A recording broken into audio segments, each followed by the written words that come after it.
Good evening and welcome back to Mystic Matters. We are the Greater Mystic Chamber of Commerce. Great weekend last weekend. Oh my God, so much fun. Thank you for everybody to come out that participated in Groton Fall Fest, the Pirate Invasion. It was fantastic. Just a shout out to Serena Sultana, my sister. And thank you so much, Kristin. You were such a great help for my sister. And she just... She's phenomenal. She said it was a great crowd and everything went just fine. But the kidnapping went well? The kidnapping, that's because I've been on the other side of that kidnapping. We raised money for Terry Broder, the Downtown Mystic Merchants. So tell us about that, too. Well, we also paint the town pink in the month of October, the Downtown Mystic Merchants Association working with Terry Broder. And so some of the stores have specials. If you buy like a pink item, they donate part of the proceeds. Right. Sometimes you can purchase one of those little stickers or a bracelet, and the money goes to Terry Broder at the end of the month. So we're painting the town pink in Downtown Mystic. And you've got to see it because I can attest to the Terry Broder Breast Cancer Foundation. Everything goes to research. 100%. 100% for the Terry Broder. Yeah. And as a breast cancer survivor, 5 years. Right here, 5 years. Well done. Long 5 years, but made it. And I'll tell you that organization has been very dear to my heart. So for all of you battling cancer, but not only breast cancer, but all of you battling any kind of cancer or a disease, that we're there for you. Come down, look at the pink, but always remember there's hope. There's hope. And that's what we want to spread the word on. You know, there's a lot of great nonprofit organizations. I'm telling you, and just great people. Community, yeah. Yeah, so who's on tonight? Well, tonight we have Higher Edge, which we just met last year, but I know they've been doing work since before we met them. They joined the chamber, and we were so excited about it. It works very well with our Work It program as far as we're helping very students. Important. Yes. What this organization does is gives a leg up to students that maybe have low income and helps them to get into college. So we're going to watch a video first. Okay. And then we'll introduce our guests. Good with that. All right.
So obviously a great cause. Obviously an inspiring video we have here. And it went by so quick, but I was just looking at some of the numbers there, and it was just amazing, the percentages. So I just want to introduce our two very, very special guests tonight. But Theresa, you're going to have to help me with your last name, because while I was trying to introduce you, I have it in my head, and I want to just say, hopefully I get it right. But I'm going to have you, Theresa, thank you so much. You are the Executive Director of Higher Edge. Yes. And how do you pronounce your last name? It's Theresa Armendarez, or Armendarez. I had it right, but for some reason, as a Filipino and with a Spanish, I'm half Filipino and half Spanish, so I, for some reason, wanted to roll an R or just say it with a different pronunciation. Feel free, you can. It's Armendarez. I was Armendarez, you know what I mean? And I'm rolling the R's in my head, and I'm thinking to myself, that is not how you say it. But I'm going to tell you something which I'm not going to get wrong. It's Christina Cruz. So Christina, thank you. A 2020, soon to graduate from Connecticut College, and we're going to circle back with you in just a few seconds. But Theresa. Yes. You see? I rolled my R. Here we go. Theresa. You see? The I rolled margaritas are coming out. Yeah, it's coming out. It's that, that Spanish background.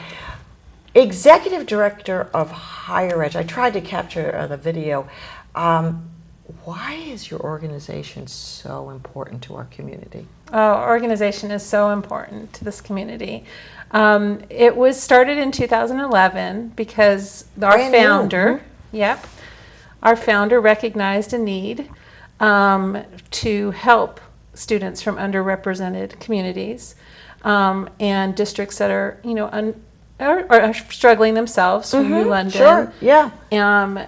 Help these kids navigate the college application process. For anyone, it's a difficult process. It's a daunting process. Even myself, having gone to college and gone through that process, and with a high schooler about to go through that process, it's daunting. There's a lot of forms. There's a lot of things to consider. There's a lot to navigate. So this program was started to help students specifically who are low income, and most of our students are the first in their families to go to college. Unbelievable. So we call them first generation college bound, and that's defined by being the first in your family to go to school. So it started with 6 students in 2011.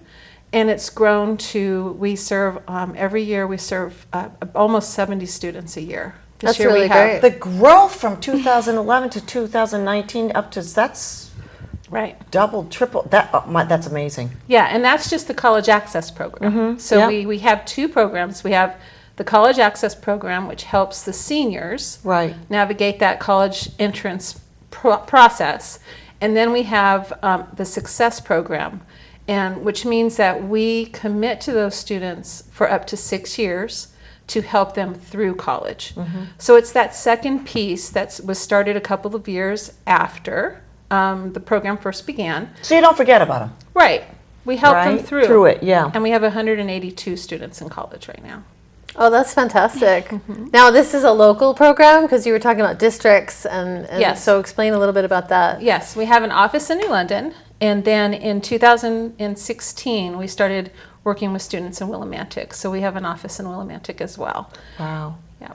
So it's very it's interesting, and again I was trying to get those numbers in.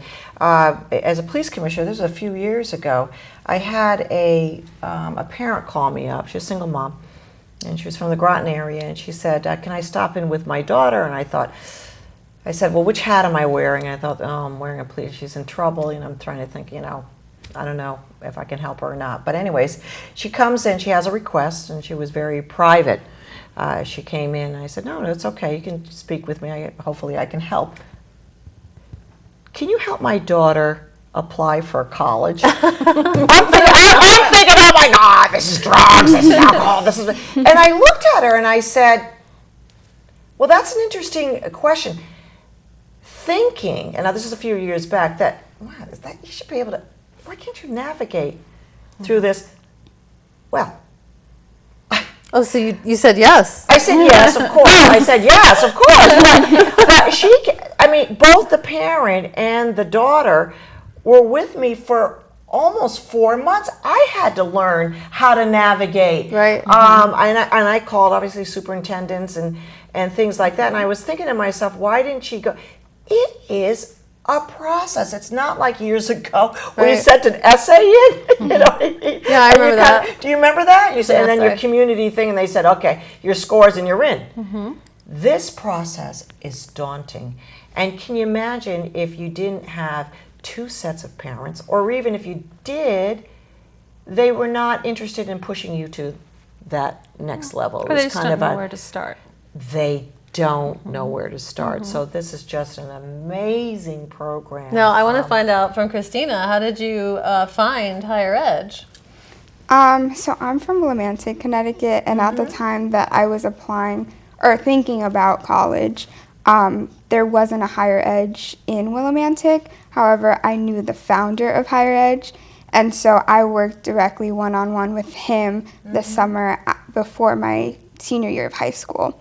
And so he helped me through the college process, whether that was the essay, whether that was what colleges to look at, filling out the FAFSA, all of that. And then once I was enrolled in college, that's when I joined the Success program. And FAFSA stands for financial aid something? Right.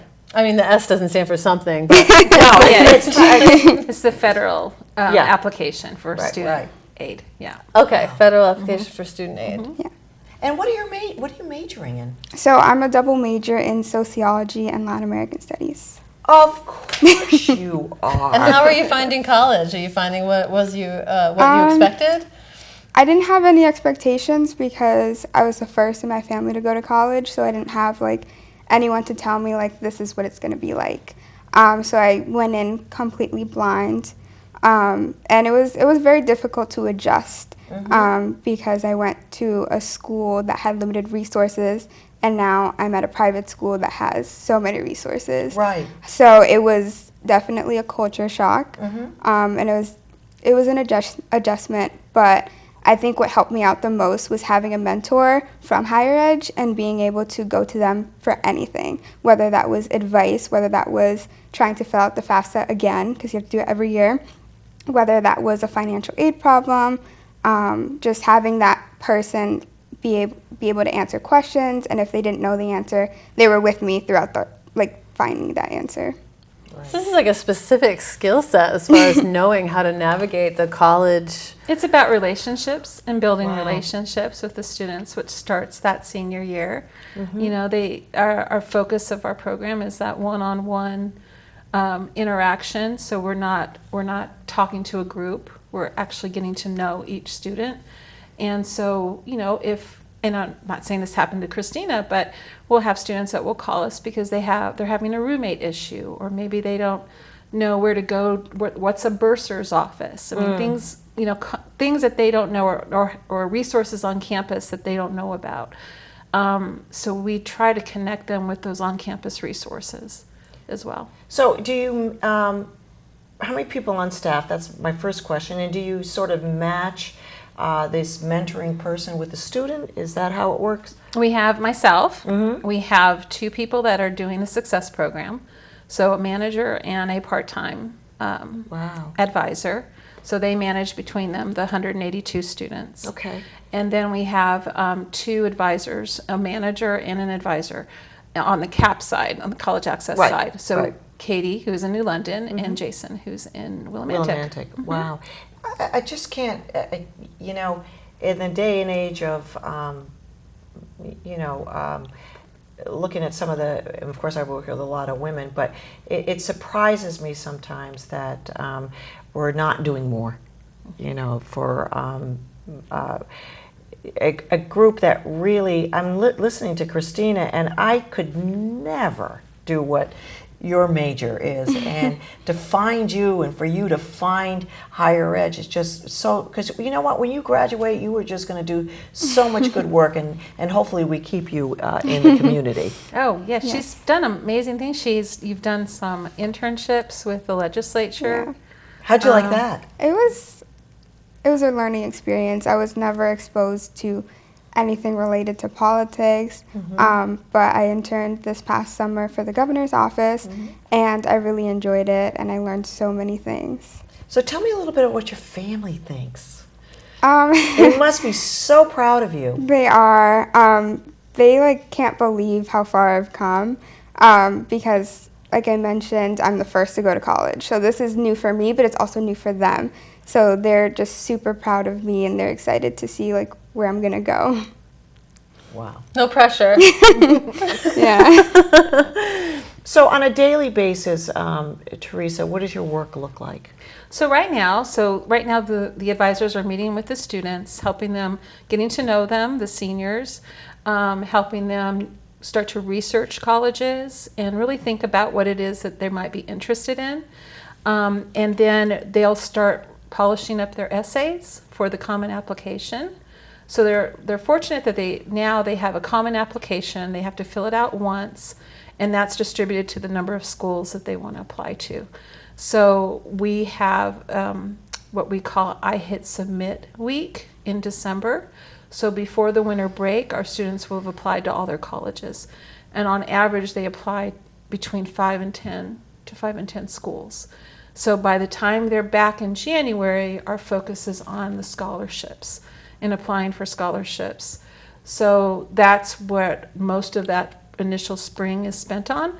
And then in March, when they start getting their acceptance letters and they get their financial aid notices, that's when their advisors will meet with each family and discuss what might be the best choice. And all of this is done through the lens of affordability. We really want our students to be able to attend college and come out at the end with as little debt as possible. So financially, higher ed helps them as well?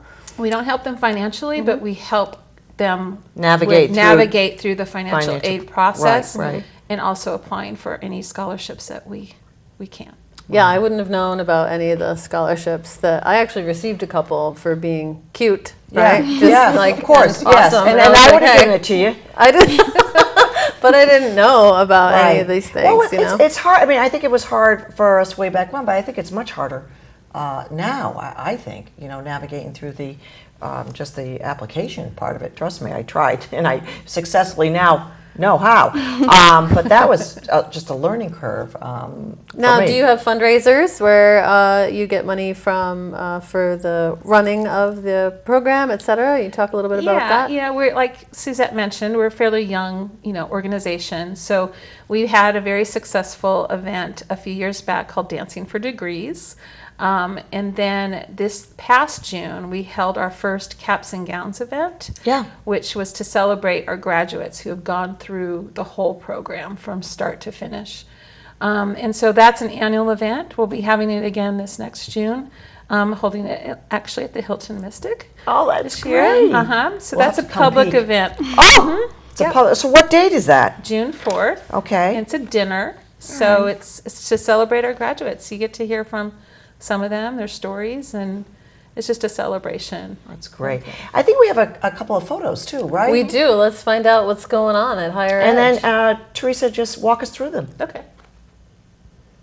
So one of the things that we do after we recruit students their junior year, right at the end of the school year. And so by the summertime, by July, we have our 67 to 70 students that are coming in as seniors.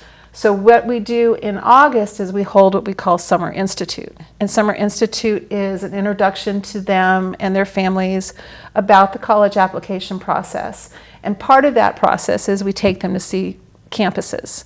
So this summer we took them to 4 campuses, local, UConn, Eastern. Yeah. And so they get to see the campuses, they get to interact. So this is just showing a day of Summer Institute where we took the students to find out about UConn. All right. This is Katie with one of our current students. And this just kind of highlights the one-on-one relationship. That Smiles tell it all. Yeah. It's that one-on-one relationship that was really the focus of Higher Edge. Without that, I don't think it's about building trust, and we want the students to come to us with issues that they have. We want them to trust us, to know that we're there for them, and that we're going to be there for anything that comes up through the whole process. So that just highlights that relationship.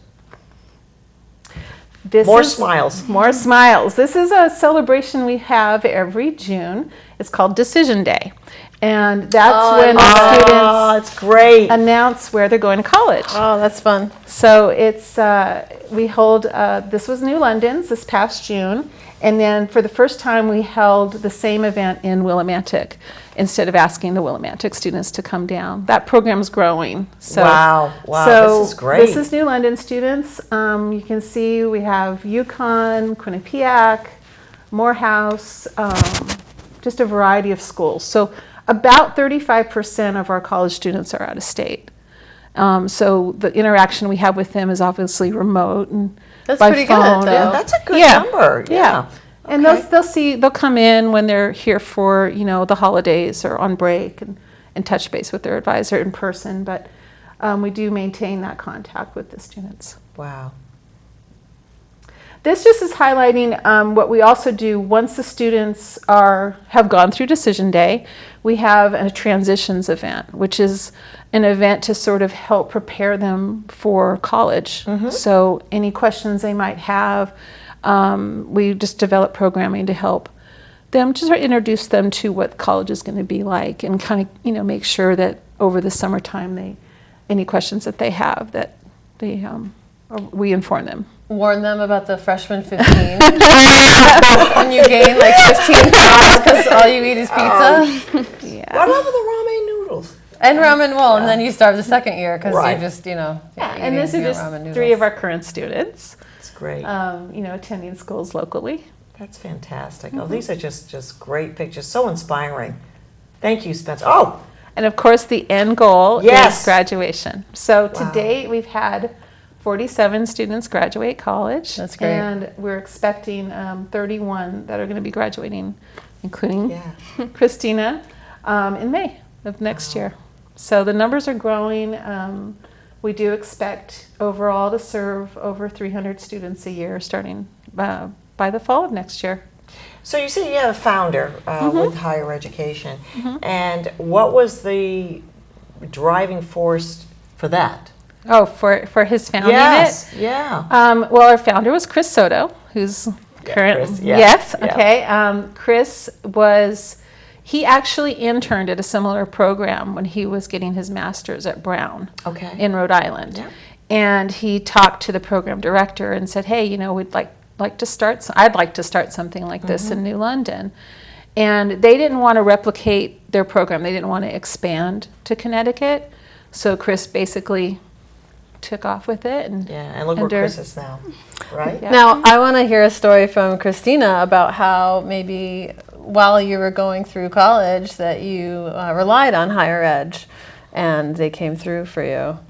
Okay, so there's this one point, I think it was sophomore year, where you have like the sophomore slump, and I felt that, and I just didn't know if college was for me or if I should continue with going to college because, I don't know, it just didn't feel right, or there were just so many complications. And I remember that I texted my advisor and I asked her to come to campus to talk. And I told her how I was feeling, how I felt like I didn't belong, and how it was a very difficult transition. And so we kind of went through and we made some plans on how I should approach this. So speaking out to an advisor on campus or speaking to a professor. And so we kind of created a plan for me. And that helped a lot. And just having her hear me out and validate my experience. And the person that was my mentor at the time also had a very similar experience. So being able to just talk about it and set a plan of action of how to go about this. And I'm now in my senior year. And so, Gosh, just so yeah. inspiring. Yeah, so inspiring, Christina. How many stories, Theresa, do you hear like this? Oh, it's amazing. I mean, the students that have come through the program, their backgrounds and things that they've experienced in life, and their transition to finally feeling like they belong in college. Right. Because oftentimes when we're first meeting them, you can see on their faces that it's like, what are you telling me? Is this even The possible? deer in the headlights look. How will we ever afford this? Right. And so giving, just sharing that it is possible, and then seeing the students transition through their senior year to say from like, am I going to college to I'm going to college, Right. is really impactful. All of us as staff, I mean, they're the reason Yeah, we come to work every day and are of so, course, I can see that. yeah, so happy to do it. How important is this message to the community? It's really important. I think we are the only higher, college access and success program in Eastern Connecticut. Our hope and goal is to grow so that we can serve not only students in New London and Wyndham, but in Groton, in Mystic, if they're Absolutely, there, yeah. wherever there are students in Norwich. There's a need for our services, and we work with the schools. So we're not. our goal isn't to replace what's happening at schools. We work in partnership with the high schools. They're the ones that allow us to come in and recruit. We work with their guidance counselors if we need information. They help us and make sure that, they'll recommend people for the program, or we get information, we share information. So we have a lot of support from the schools that we work with as well. And we have developed relationships with the colleges, especially local colleges. So what about funding, though? We're talking about Yep. I was thinking we should introduce them to the Oddfellows. Oh, absolutely. Who we had on You're last always week. thinking, yeah, absolutely. So funding, tell us, we have a few minutes, and I want to hear Yep. about how because we want this to grow. Yeah. Well, most of our funding does come from private foundations and grants. course. Is majority of our funding. About 10% of it comes from government grants, like community development grant. We have we just were recently received a small state grant this year for the first time. So that's less than 10% of our funding. So we do rely on individual donations, and we rely on that event that we're going to have as a fundraiser. So Let's caps get and the caps gowns. and gowns on June 4th, 2020. Oh, that's next year? Yep. Okay, and so it's at the Hilton, right? Yep. And then to be determined as far as time. Yes. Right, yeah, Yes. 'cause that's But next year. Yep. yes, and I have all that information on our website, and Yeah, we'll be you've got that, updating it. yeah. Yep. And so we're excited about that, because to us that's the full circle. That's when we really celebrate the students and get to continue. We really see higher ed as like you said, it's so impactful. Like a lot of our students who have graduated are coming back and working in the community. Right. So And that's the important thing. And that's the important Yeah, thing. We want to right. retain our workforce, and a lot of the students do want to come back because their families are here. Well, I'll tell you, we only have a few minutes left, but Christina, so proud of you. Thank you. We can already tell that you're going places, and then come back and visit us again and let us know what you're doing. And Theresa, the work that you are doing, it's just inspirational, and all these stories that you hear every day, I can see why you go to work. So it's higher ed, all right, and you have all the information, and we are the Greater Mystic Chamber of Commerce. We're also Mystic Matters, and we'll see you next week. Good evening. Good evening.